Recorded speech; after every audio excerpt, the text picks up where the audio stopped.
একটু আগে যে সেলুনের কথা বললাম, সেলুনটা অলরেডি বন্ধ ছিল। একটা মিরাক্কেলি ব্যাপার হচ্ছে, সেলুনটা এখন খোলা হচ্ছে।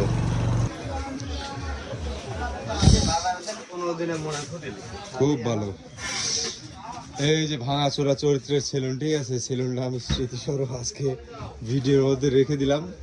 সেলুনটা বন্ধ ছিল অলমোস্ট, শুধুমাত্র এই মুখের কাটিং দেওয়ার জন্য সেলুনটা খোলা হইল।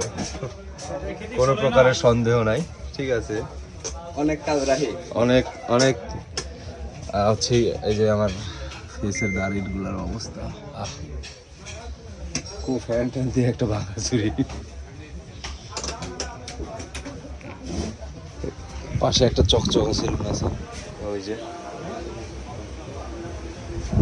কিন্তু আলটিমেটলি আমি এখানেই শান্তি পাই।